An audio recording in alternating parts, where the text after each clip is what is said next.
सावधान सावधान, महिलाएं हो जाएं सावधान। क्या सैनिटरी पैड से है कैंसर का खतरा? नई स्टडी में चौंकाने वाले खुलासे। दुनिया भर की महिलाओं के लिए सैनिटरी पैड उनके जीवन का अहम हिस्सा है। भारत में भी सैनिटरी पैड का प्रचलन बढ़ा है।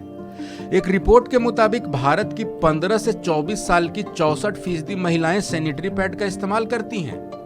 अगर मार्केट के हिसाब से देखें तो भारतीय सैनिटरी पैड का बाजार साल 2021 में 50 अरब रुपए के आसपास था, जिसके अगले कुछ सालों में दोगुना होने का अनुमान है। इसी बीच एक नए खुलासे ने चिंता बढ़ा दी है। एक नई स्टडी से पता चला है कि भारतीय बाजार में मौजूद कई सैनिटरी पैड में कैंसर पैदा करने वाले केमिकल मिले हैं। ये इसलिए भी सबसे बड़ी चिंता की बात है क्योंकि भारत में हर 4 में से 3 किशोरी महिलाएं सैनिटरी पैड का इस्तेमाल करती हैं। दरअसल सैनिटरी पैड को पीरियड्स में सबसे अच्छा माना जाता है। ये सबसे सुरक्षित बताते हुए कंपनियां मार्केटिंग भी करती हैं। उन्हीं सैनिटरी पैड से कैंसर का खतरा है। यहाँ तक कि महिलाएं मातृत्व सुख से वंचित भी हो सकती हैं। एक स्टडी में पाया गया है कि सैनिटरी पैड बनाने में खतरनाक केमिकल्स का इस्तेमाल किया जा रहा है। ये केमिकल कैंसर का कारण बन सकते हैं। Swedish NGO international pollutants elimination network ने एक भारतीय एनजीओ टॉक्सिक्स लिंक के साथ मिलकर स्टडी की। इस स्टडी से पता चला कि आमतौर पर बाजारों में उपलब्ध सैनिटरी नैपकिन में कई खतरनाक केमिकल मिले हैं। इनमें कार्सिनोजेंस, रिप्रोडक्टिव टॉक्सिन्स जैसे जहरीले रसायन शामिल हैं। मीडिया रिपोर्ट्स के मुताबिक एनजीओ ने भारतीय बाजारों में बेचे जा रहे 10 ब्रांडों के पैड की स्टडी की। सभी नमूनों में थैलेट और बाष्पशील कार्बनिक यौगिक मिले। दोनों केमिकल्स में कैंसर कोशिकाएं बनाने की क्षमता होती है।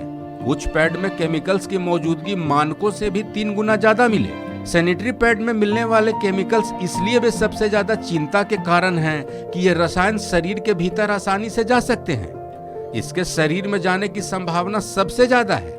लिहाजा सैनिटरी पैड के इस्तेमाल से कैंसर का खतरा भी बढ़ सकता है, जिसके चलते सैनिटरी पैड के इस्तेमाल को लेकर चिंता जताई गई है। बता दें कि सैनिटरी नैपकिन को लेकर यूरोपीय देशों में सख्त नियम है। उनका पालन करना पैड बनाने वालों के लिए बेहद जरूरी है। अगर इन नियमों की अनदेखी हुई तो कड़ी कार्रवाई की जा सकती है। अगर भारतीय बाजारों के हिसाब से देखें तो सरकार लड़कियों और महिलाओं को सैनिटरी पैड उपलब्ध कराने के लिए कई योजनाएं चला रही है। स्कूलों से लेकर वर्क प्लेस तक सैनिटरी पैड के लिए मशीनें लगाई गई हैं। इसका दूसरा पहलू यह है कि सैनिटरी पैड को लेकर भारत में कड़े नियम नहीं है।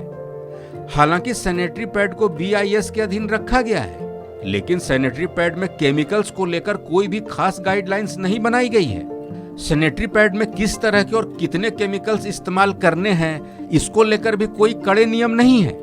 लिहाजा जिस सैनिटरी पैड के इस्तेमाल के जरिए लड़कियों और महिलाओं को सशक्त बनाने के दावे होते हैं, एक ताजा स्टडी ने उस दावे पर सवाल खड़े कर दिए हैं। इस नई स्टडी से पता चला है कि भारतीय बाजार में मौजूद कई सैनिटरी पैड में कैंसर पैदा करने वाले केमिकल मिले हैं। यहां तक कि सैनिटरी पैड से नपुंसकता भी हो सकती है। इस खबर में फिलहाल इतना ही। अपडेट्स के लिए देखते रहिए वन इंडिया हिंदी।